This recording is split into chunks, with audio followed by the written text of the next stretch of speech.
Good morning, grandkids. Well, shall we get to it with the skeleton and Inigo? He's hiding in a tree. Why are you in the tree, Inigo? You're so funny. Let's continue on up the road and see where our adventures take us.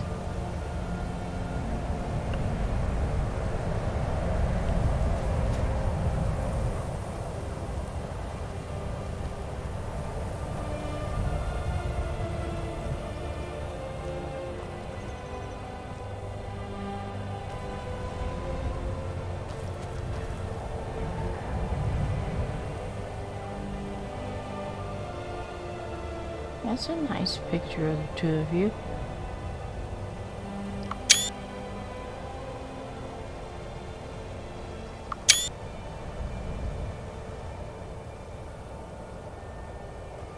Inigo is such a good friend.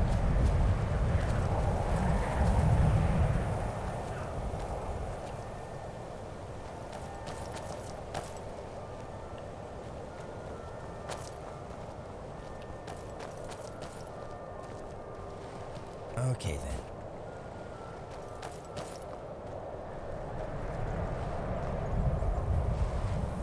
I hope we get out of this cold weather someday, Inigo.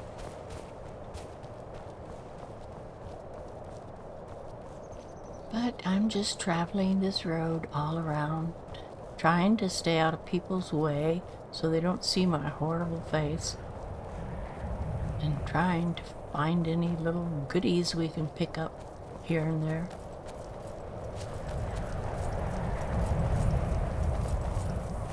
Uh-oh.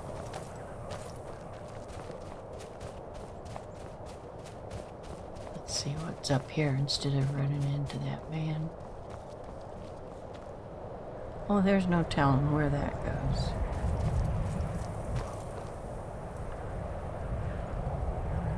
Has he left?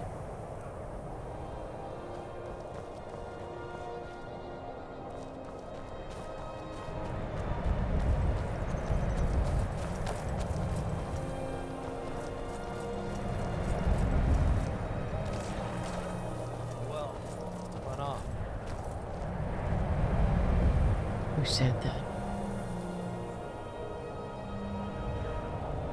He's turned around going the other way. At least I didn't have to talk to him. And he saw me from behind. He didn't see my face. I like that water down there. Oh look, did he kill that wolf, I wonder? Well, I shall take his pelt.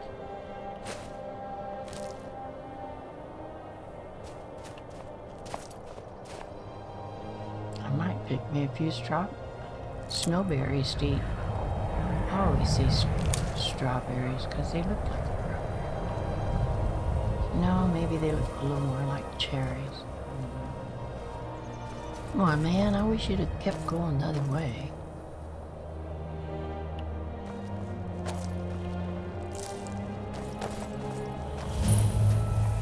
Forsaken cave.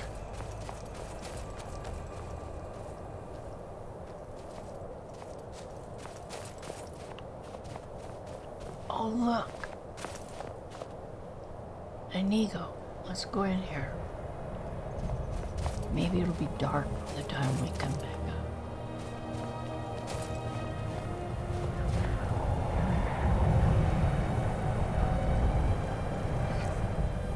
Oh, I got a silver ring. Very cool. The other two are empty. Let me pick a few of these bleeding crown. Now let's go in here. The Forsaken Cave.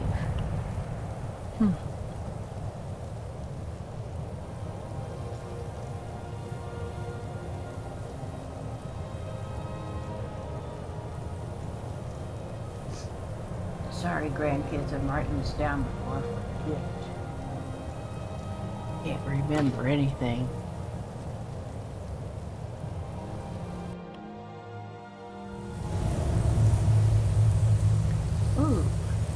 This is a cold place. Look at the bones rolling around down there on the floor. Why are they rolling around? Back and forth.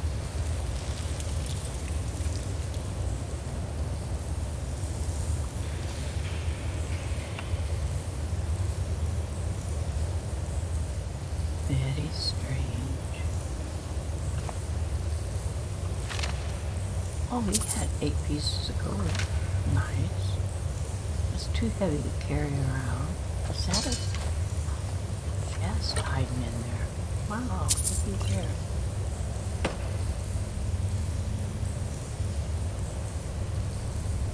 What was that? What was that noise? I don't know. I didn't hear a noise. Oh, that's wolves howling.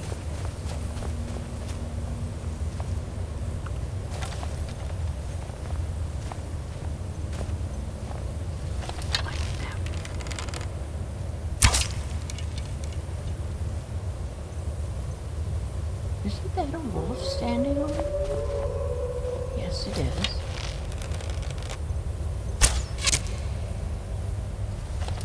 That should have killed you, you stupid wolf.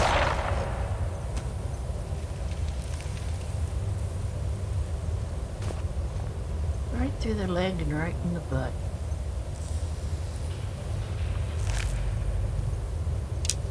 And I got both of them back. Happy day. Don't usually get that fortunate.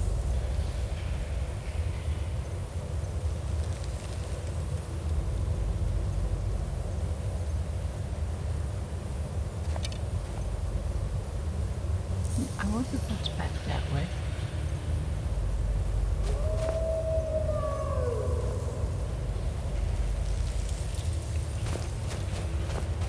Nothing.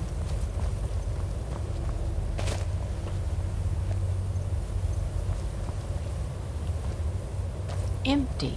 Stuck in there, nice and hidden, just for me to find, and it's empty. It's not fair. I have my friend.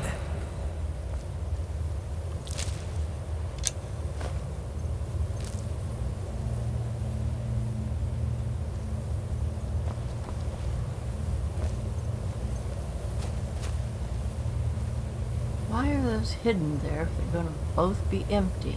That's there's too many.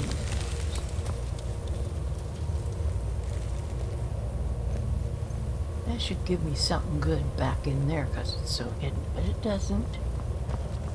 Some of these excavations just aren't made as much fun as they should be.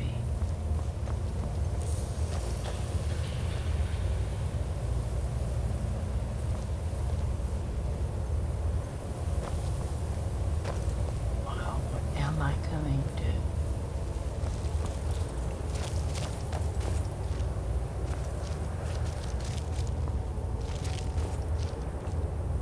Empty.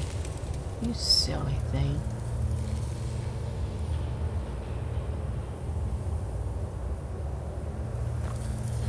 I want up there because I want to see what's up there. Oh, look at that. Why is that like that? I want up there.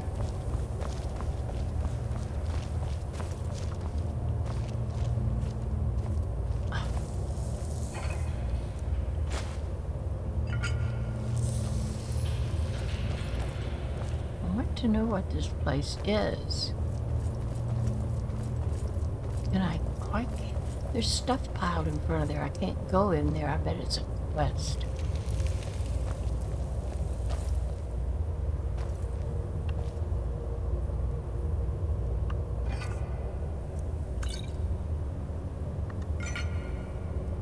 Wouldn't it have been cool if one of these urns would have had some magical something in it that would make this open?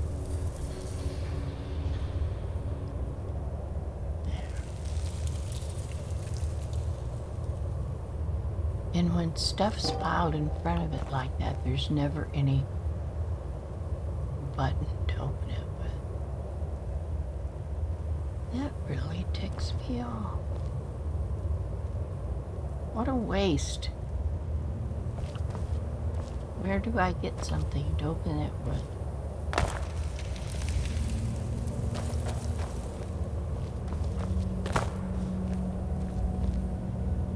Wow. Stairs that go nowhere.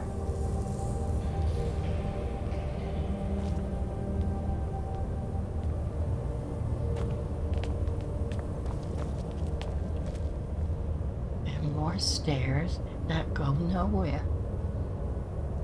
Jeez.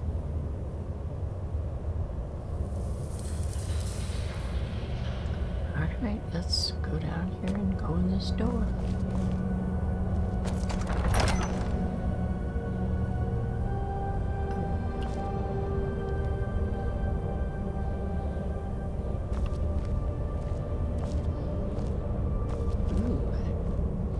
Like a creepy and dangerous place.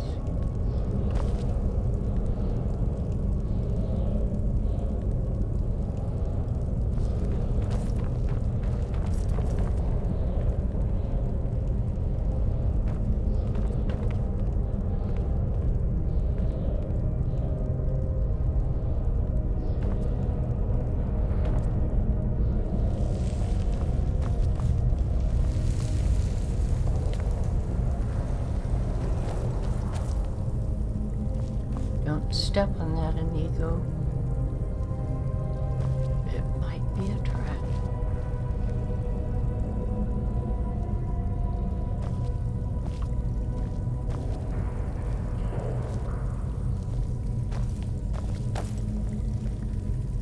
Excuse me, my friend.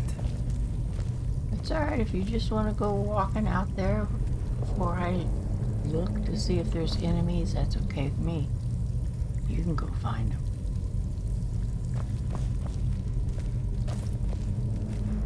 Look, what's that up there? I hear somebody. I hear somebody barking. It's not you.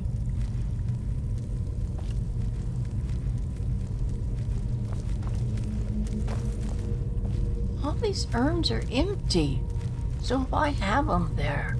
Just for me to waste my time touching each one. Don't step on this, Inigo.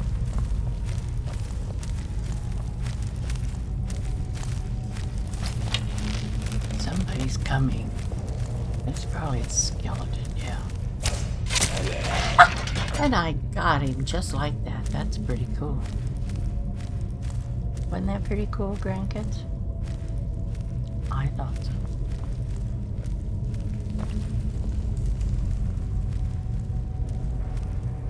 Someone planted right in there for me to get. I hear another skeleton.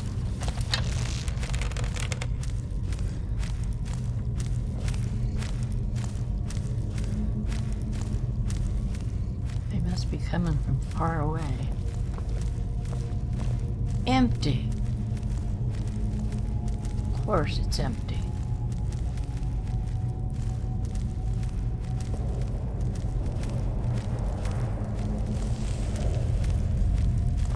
What's that, Mr. Dragonfly?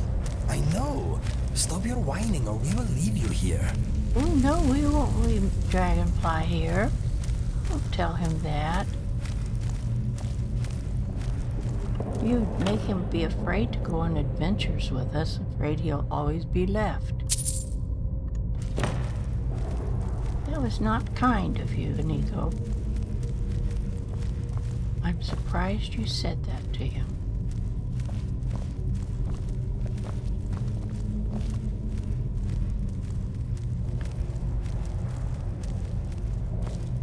I don't know where that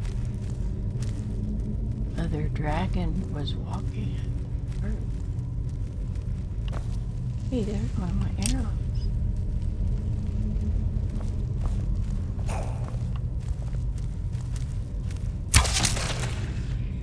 Thank you for dying. Ooh, I don't want that big heavy thing. That would kill a giant, and I don't intend to run into one. I can sell that bow.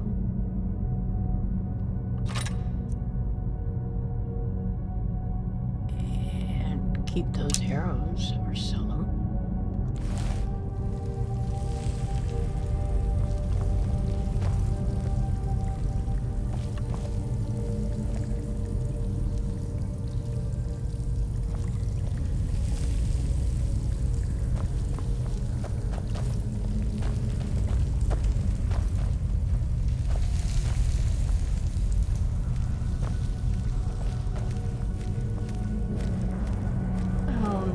Another common cave. I get so tired of going through these.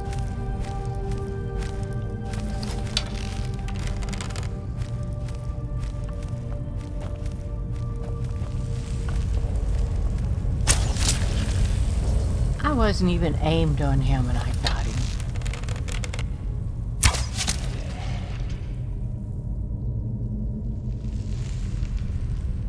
Oh, shall I take these boots and sell them? And that helmet. And the urn is empty, of course.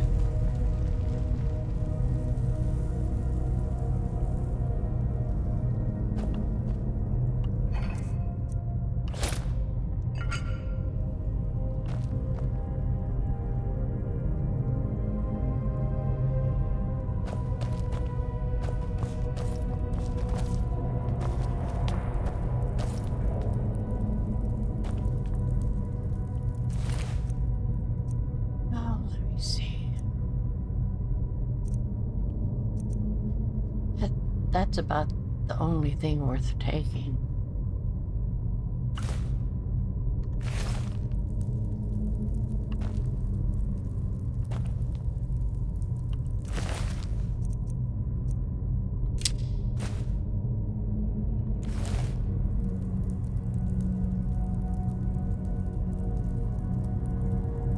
Oh, and there's going to be 2 different ways to go.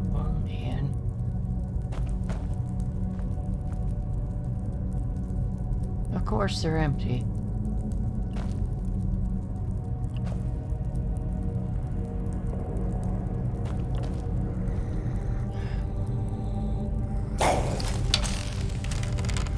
You are nothing.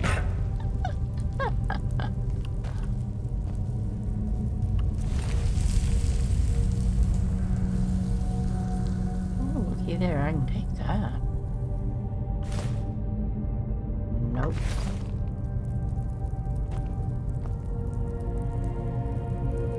Look over there on that table. This is gonna go 2 ways.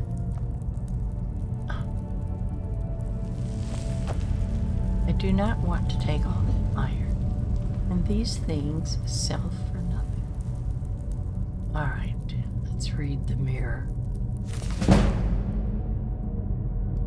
By Birdier Marines? Birdier Marines? What a name. The mirror. The wind blew over the open plain, jostling the few trees within to move back. The irritation of it. A young man in bright green turban approached the army and gave his chieftains terms for peace to the commander. He was refused. It was to be a battle, the Battle of Ain Comer. So the chief, Limbiz, had decreed his open defiance, and his horsemen were at war once again. Many times, the tribe had moved into territory that was not theirs to occupy. Many times, the diplomatic approach had failed. It had come to this, at long last. It was just as well with Mendothrax. His allies may win or lose, but he would always survive. Though he had a occasionally been on the losing side of a war. Never once in all his 34 years had he lost in hand-to-hand combat. The two armies poured like dual frothing streams through the dust. That's a cool phrase. I can just picture it. And when they met, a clamor rang out, echoing into the hills.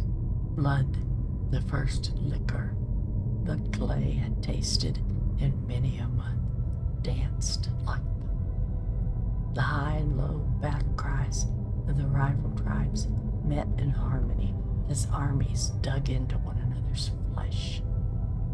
Mendothrax was in the element he loved.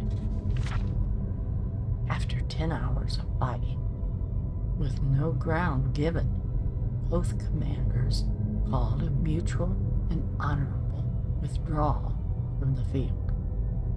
Well, that was nice. The camp was positioned in a high-walled garden of an old burial ground,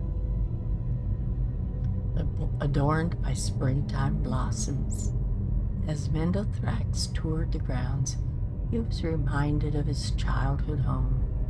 It was a happy and a sad recollection. The purity of childhood ambition, all of his schooling in the ways of battle, but tinged with memories of his poor mother, a beautiful woman looking down at her son with both pride and unspoken sorrow.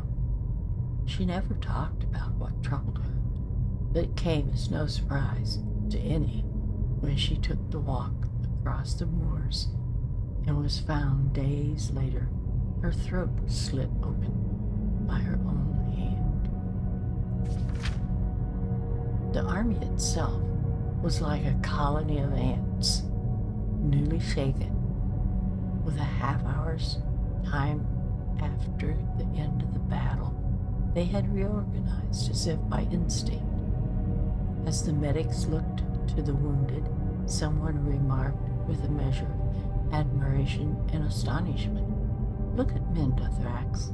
His hair isn't even out of place." "He is a mighty swordsman," said the attending physician. "The sword is a greatly overvalued article," said Mendothrax, nevertheless pleased with the attention. Warriors pay too much attention to striking and not enough in defending strikes. The proper way to go into battle is to defend yourself and to hit your opponent only when the ideal moment arises. "I prefer a more straightforward approach," smiled one of the wounded. "It is the way of the horseman.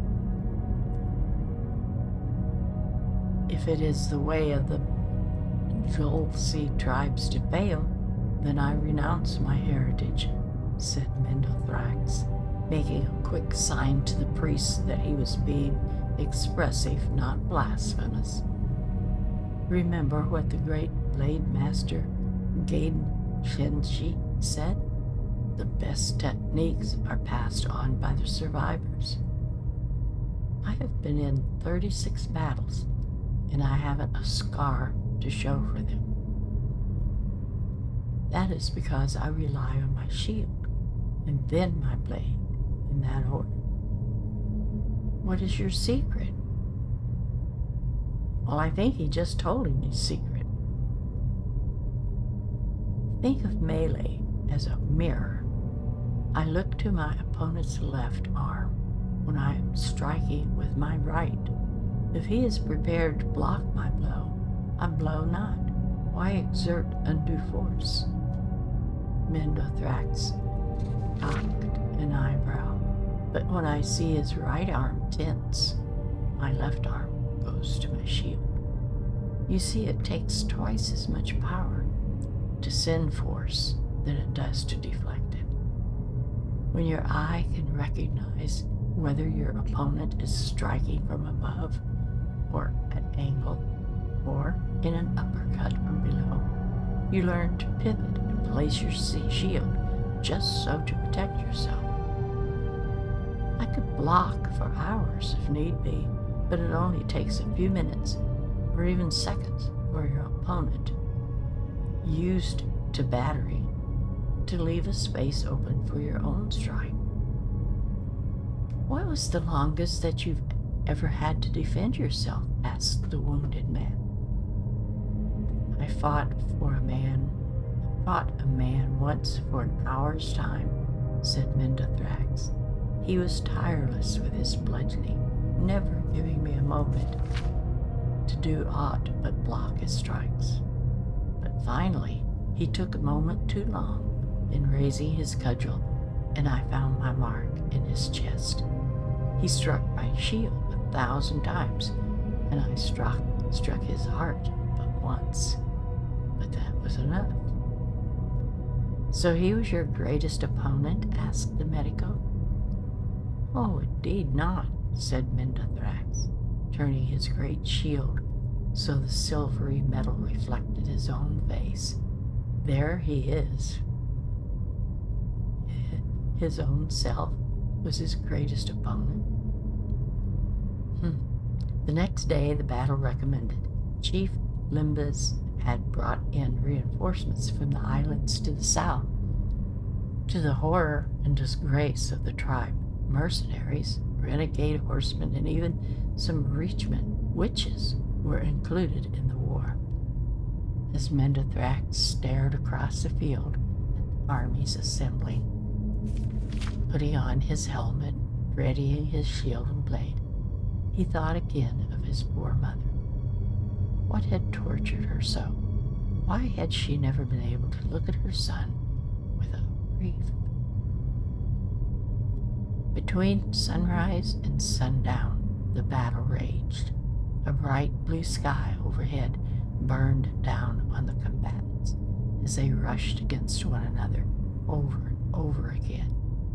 In every melee, Mendothrax prevailed. A foe with an axe rained a series of strokes against his shield, but every one was deflected until at last Mendothrax could best the warrior.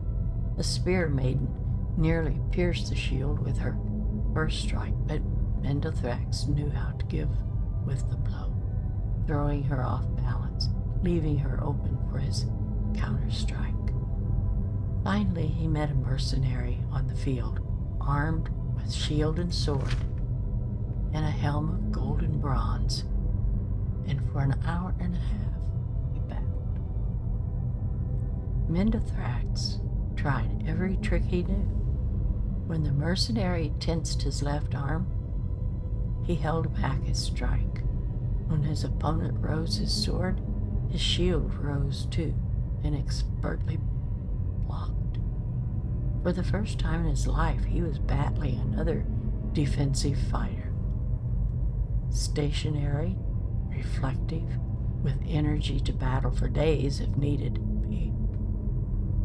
Occasionally, another warrior would enter into the fray, sometimes from Mendothrax's army, sometimes from his opponents. These distractions were swiftly dispatched, and the champions returned to their fight. They was only interested in fighting each other. As they fought, circling one another, matching block for block, blow for blow, it dawned on Mendothrax that here at last he was fighting a perfect mirror. It became more a game, almost a dance, then a battle of blood. It was not until Mendothrax missed his own step, striking too soon, throwing himself off balance, that the promenade was ended. He saw, rather than felt, the mercenary's blade rip across him from throat to chest. A good strike, the sort he himself might have delivered. Mendothrax fell to the ground, feeling his life passing. The mercenary stood over him, prepared to give his worthy adversary the killing blow. It was a strange, honorable deed for an outsider to do, and Mendothrax was greatly moved. Across the battlefield, he heard someone call his name, call a name similar to his own. Jerifax. The mercenary removed his helmet to answer the call. As he did so, Mendothrax saw through the slits of his helmet his own reflection in the man. It was his own close-set eyes, red and brown hair, thin and wide mouth, and blunt chin. For a moment, he marveled at the mirror before the stranger turned back to him and delivered the death stroke. Jerifax returned to his commander and was well paid for his part in the day's victory. They retired for a hot meal under the stars in a garden by an old cairn that had previously been occupied by their foes. The mercenary was strangely quiet as he observed the land. "Have you been here before, Jerifax?" asked one of the tribesmen who had hired him. "I was born a horseman just like you. My mother sold me when I was just a babe. I've always wondered how my life might have been different had I not been martyrdom. I might never have been a mercenary." "There are many things that decide our fate," said the witch. "It is madness to try to see how you might have taken this turn or that in the world. There are none exactly like yourself, so it is foolish to compare." "But there is one," said Jerifax, looking to the stars. "My master, before he set me free, said that my mother had twin sons. When I was born, she could only afford to raise but one child. But somewhere out there, there is a man just like me, my brother. I hope to meet him." "He just killed me." The witch saw the spirits before her and knew the truth, that the twins had met already. She remained silent and stared into the fire, banishing the thoughts from her head, too wise to tell Mom. I thought that was a kind of cool story. For there to be twins separated at birth, and you wind up killing your own twin, not knowing who he is, yet longing to see him. Wow, I'm going to keep that book. That's pretty cool. What time is it? Well, I've been on here a while, so I guess this might be a good time to leave.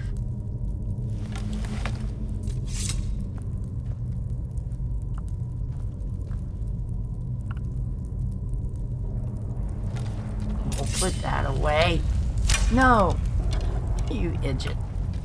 This is the end of the story. I want you to go away.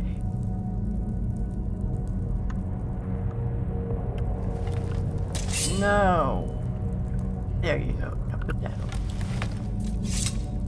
Breathe. Alright, I'm going to leave it right there. I think that's really cool.